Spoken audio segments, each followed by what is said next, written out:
திருக்குறள் அதிகாரம் அறத்துப்பால் அதிகாரம் 13 அடக்கமுடைமை. அடக்கம் அமரருள் உய்க்கும், அடங்காமை ஆருள் உய்த்துவிடும். அடக்கம் என்பது பணிவு, ஆணவமற்ற தன்மை. அமரர் உலகம் என்பது அவர்கள் வசிக்கும் உலகமாகிய சொற்கலோகம்.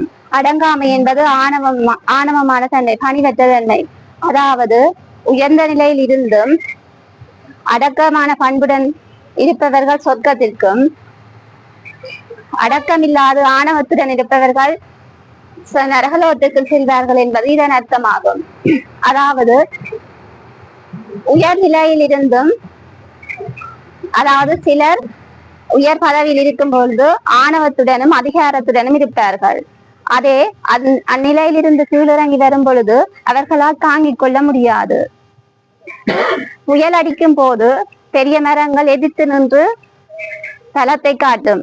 ஆயினும் ஒரு ஒரு ஒரு கட்டத்தில் அது அடியோடு முறிந்து வேண்டிய நிலையும் ஏற்படலாம்.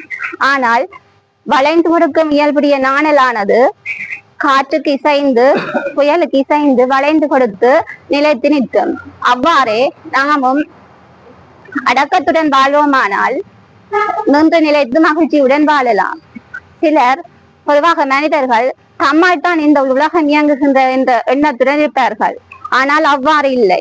யார் இருந்தாலும் இல்லாவிட்டாலும் உலகமானது தன் போக்கிலேயே இயங்கிக் கொண்டிருக்கும்.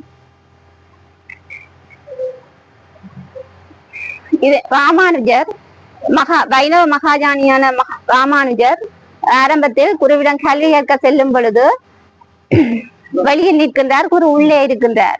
குரு கேட்கின்றார், யார் வெளியிலே நிற்பதென்று. ராமானுஜர் அப்போது சொல்கின்றார், நான் ராமானுஜன் வந்திருக்கிறேன் என்று. நான் போனவின் திரும்பி வா என குரு கூறுகின்றார்.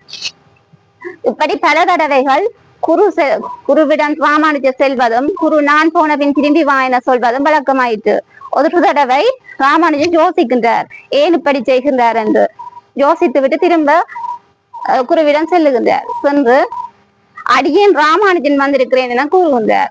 அப்போது குரு உள்ளே வா என கூப்பிட்டு கல்வியை கற்றுக் கொடுக்கின்றார். அதாவது பணிவுதான் ஒருவரை உயர்த்தி செல்லும். அடக்கமின்றி ஆணவத்துடன் இருந்தால் அழிவுக்கே விட்டு செல்லும். நான் எனது என மமதையாக என்று அடக்கத்துடன் வாழும் போது மகிழ்வாக வாழலாம். இதனையே வள்ளுவர் அடக்கம் அமரருள் உய்க்கும், அடங்காமை ஆருள் உய்த்துவிடும் என கூறுகின்றார்.